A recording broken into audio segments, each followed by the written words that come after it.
এবার তোমরা আমাকে সেরার শিরোপাটা দিয়ে দিতেই পারো। আমি ছোট ছেলেকে নিয়ে ড্যাং ডেঙিয়ে ঘুরে বেড়াচ্ছি, বড় ছেলে অসুস্থ, ওকে বাড়িতে রেখেছি, গপগপিয়ে খাচ্ছি, ছেলের কথা ভাবছি না। কেন গিয়েছিলাম, কী ব্যাপার, সব কিছু ডিটেলসে বলবো, সাথে থেকো। হাই, আমি বিলম্বিতা, তোমরা সবাই কেমন আছো? আমি আগের থেকে অনেক অনেক অনেক বেশি ভালো আছি। আর ছেলে এখন কি করছে? ডাব কাটছে, নিজের ডাব নিজেই কেটে নিচ্ছে, কাউকে তার দরকার নেই। এতটাই বড় কবে হয়ে গেল? আর ছোট ছেলে হাঁ করে তাকিয়ে রয়েছে। হ্যাঁ জানি, খুব ডেঞ্জারাস, আমি ধরে রেখেছিলাম ওকে, ও এখন হাত ছাড়িয়ে ওর দাদার কাছে চলে গেছে।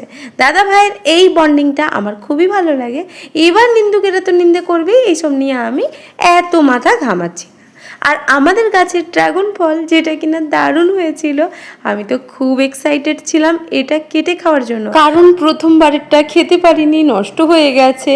আর আমাদের বাড়িতে সব থেকে বেশি এক্সাইটেড থাকে আমি আর আমার বড় বেটু, কিন্তু এখন ওর ডাব নিয়ে পড়েছে, তাই এদিকের কোনো ধ্যান নেই। আর ছোট ছেলে 3বার ড্রাগন ফলটাকে ছুঁড়ে ছুঁড়ে ফেলেছে, সেই কারণে একটা ছোট্ট ক্ষত হয়ে গেছে, একটা নয় 2টো জায়গায় ছোট্ট ছোট্ট ক্ষত হয়ে গিয়েছিল। আমি ভেবেছিলাম প্রচুর খারাপ অবস্থা হয়ে যাবে, কিন্তু না, তেমন কিছুই হয়নি। আমার তো খাওয়ার পর মনে হচ্ছিল আগের বছরের থেকে এই বছরের টেস্ট আরও বেশি। তোমরা আমাদের বাড়িতে এসো, খেয়ে বলবে হ্যাঁ হ্যাঁ হ্যাঁ, সত্যি তো অনেক টেস্টি। ও নিজেই একা একা চেয়ারের উপর উঠে যায়, জানো তো। এরপর যেই দেখেছে আমি ওর দাদা ভাইকে ড্রাগন ফলটা দেওয়ার জন্য যাচ্ছি, ও একদম পাগল হয়ে গেল কোলে ওঠার জন্য, কিন্তু বেশিক্ষণ নেইনি, তারপরে ওকে নিচে বসে খেলার জন্য দিয়ে দিয়েছি। আর আমি ওর মুখে একটা যেই না দিয়েছি, ওর রিয়াকশন দেখলে তোমরা খেতে চাইবে না, না না ড্রাগন ফল ভালো না, কিন্তু না, অনেক টেস্টি ছিল। বড় বেটুকে দিলাম, বড় বেটু তো খুব খুশি, কারণ আমরা দুজনেই খুব পছন্দ করি। ওর হয়ে গেছে ডাব কাটা, ও এসেছে, বলছে মামাম তুমি একটু খাও, তারপরে আমি খাচ্ছি। আমি বললাম না বাবা, তোমার শরীর খারাপ, তুমি পুরোটা খাও।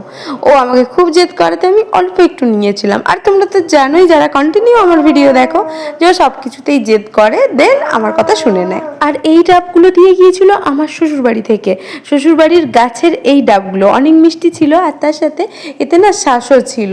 এদিকে ছেলে বসে গেছে ড্রয়িং করার জন্য, আর ছেলে এটা নিজে বানিয়েছে, কি সুন্দর হয়েছে না, আমার তো দারুণ লেগেছে।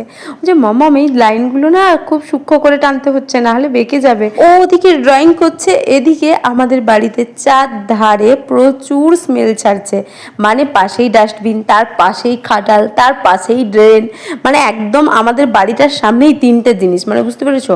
কখনো কখনো দুপুরবেলায় এতটা খারাপ কন্ডিশন হয়ে যায়, যাই হোক 2টো ধূপ জ্বেলে দিলে, রুম স্প্রে দিয়ে দিলে ঠিক হয়ে যায়। রুম স্প্রে একটু টাইম থাকে, কিন্তু এইরকম ধূপ যদি 3-4টা জ্বালিয়ে দেয় না, পুরো ঘরটা গন্ধে মম করে। আর আমার না দারুণ লাগে এই এর স্মেলটা। এটা পাইনাপেলের স্মেল ছিল, আর একটা চন্দনের জ্বালিয়েছিলাম, 2টো জ্বালিয়েছিলাম, দুটোই খুব দারুণ ছিল। একটা ছেলের ওখানে রেখেছি, আরেকটা এখানে এনে রেখে দিয়েছি, তাহলে পুরো পাইনাপেলের এই স্মেলটা পুরো চারদার হয়ে যায়, আমার খুব দারুণ লাগে। তোমরা দেখবে এরকম পাইনাপেলেরটা নেবে, পাইনাপেলেরটা খুব সুন্দর। এরপর ছেলে আর ছেলের বাবাতে লুকোচুরি খেলছে, মানে ছোট ছেলে খুঁজেই পাচ্ছে না, ইধার উধার হচ্ছে, যে পাপা কোথায় ডাকছে। ওরা বুঝতে পারছে না, আমাকে গর্জন করে করে মাঝে মাঝে রেগে গিয়ে জিজ্ঞাসা করছে, কারণ বারবার ওর বাবা মুখে আওয়াজ করছে, কিন্তু কোথা থেকে আওয়াজ করছে ও বুঝতে পারছে না। শেষে ও বুঝতে পারলো যে এখানে, আর কি লজ্জা পেয়ে গেছে। দেন আমরা খাওয়া দাওয়া করলাম, আর তারপরে ঘুমিয়ে পড়েছিলাম।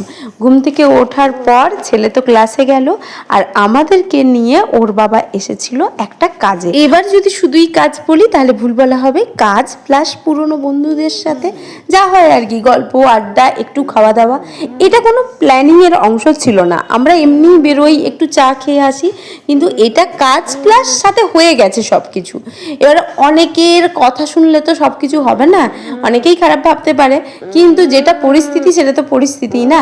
যাই হোক, এদিকে ছেলেকে দোলনায় বসিয়ে দিয়েছি, ছেলে খুব ভয় পাচ্ছিল, ওর বাবা পেছন থেকে ধরে ওকে কাম ডাউন করার চেষ্টা করছে, কিন্তু না না বললে হয়, ও তো প্রচুর ভয় পাচ্ছে। আর আমরা অনেকটা আগেই চলে এসেছিলাম, তো কেউ ছিল না সেই সময়, মানে কেউ ছিল না বলতে আমাদের কেউ ছিল না, অন্য সবাই ছিল, বাট আমাদের কেউ ছিল না। যাই হোক, ও এতটাই ভয় পাচ্ছিল যে আমি ওকে নিয়ে গিয়ে চেয়ারে বস করিয়ে দিয়েছি, তারপরে আমি আর আমার হাজব্যান্ড দুজনে মিলে দোলনায় দোল খাচ্ছিলাম। আমাদের দুজনেরই দোলনায় দোল খেতে খুবই ভালো লাগে।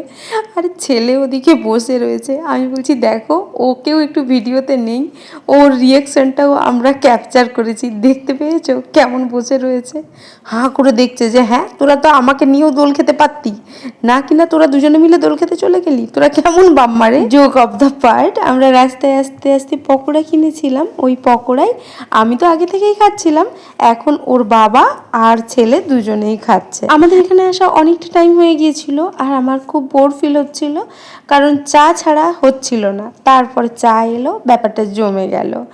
ওই আগের মতোই, মানুষের জন্য চা, আমার জন্য। ও তো বসে থাকতেই চাচ্ছিল না, দৌড়ে বেড়াতে চাচ্ছিল। কিছুক্ষণ পর তাই করতে হলো, জুতো পরিয়ে নিচে ছেড়ে দিতে হলো। ও অনেকটা দৌড়ঝাঁপ করলো, ক্লান্ত হলো, আমাদেরও চা খাওয়া শেষ হয়ে গেল। তবে সব থেকে ভালো যেটা হয়েছে, এই আলোটা যেই জ্বালিয়ে দিয়েছে, ছেলে এত খুশি হয়েছিল, ও তো নাচতে শুরু করে দিয়েছে। আর হালকা টোনে তো ওখানে গান বাজেই, আর পুরো ব্যাপারটা না সত্যি অনেক সুন্দর লেগেছে। অনেকদিন পর মনটা বেশ ভালো হয়ে গেল। আর জানো তো, ও যদি গানের আওয়াজ খুব ক্লিয়ারলি পেতে থাকে, ও নাচতে শুরু করে দেয়। আর সেটাই হয়েছে, সন্ধ্যের পর থেকে যেই গানের আওয়াজটা একটু বেশি হয়েছে, অমনি ওর নাচানাচি শুরু। মানে ও একাই মজা করতে শুরু করে দিয়েছে।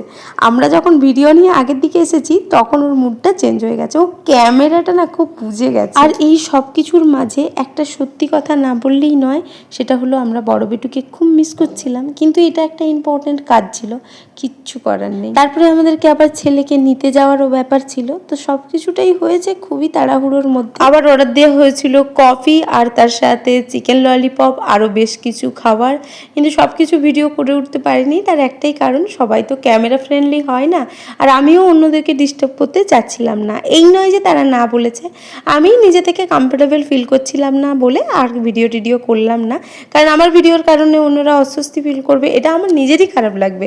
যাই হোক, দিনটা নয় সন্ধ্যেটা তবে অনেক আনন্দেই কাটিয়েছি। এটা যদি বলি যে না আনন্দে কাটায়নি, তাহলে ভুল বলা হবে। তবে অনেক দিন পর এইরকম কিছু অ্যাটমসফিয়ার পেয়ে নিজেরই খুব ভালো লেগেছিল। আমরা চাচ্ছিলাম এরকম একটা অ্যাটমসফিয়ার, যাই হোক ক্রিয়েট করা গেছে, এটা অনেকটা বড় ব্যাপার, কিংবা ক্রিয়েট হয়ে গেছে, এটাও একটা অনেক বড় পাওয়া আমার কাছে। আমরা এনজয় করছিলাম এই স্ন্যাক্সটা, তার সাথে এই কোয়ালিটি টাইম। তারপরে বড় বেটুকে নিয়ে আমরা বাড়ি ফিরে গেছি, এবং বড় বেটু সব কিছু শুনে একটু কষ্টই পেয়েছে, কিন্তু আমার মনে হয়েছে সত্যিটা জানানো উচিত, তাই জন্য জানিয়েছি। রাত্রের রান্নায় এই সব কিছু হবে। আজকের মতো ভিডিওটা এখানেই শেষ করছি, দেখা হচ্ছে নেক্সট ব্লগে। সাথে থেকো, আরও অনেক গল্প হবে তোমাদের সাথে। এখনের মতো টাটা, বাই বাই।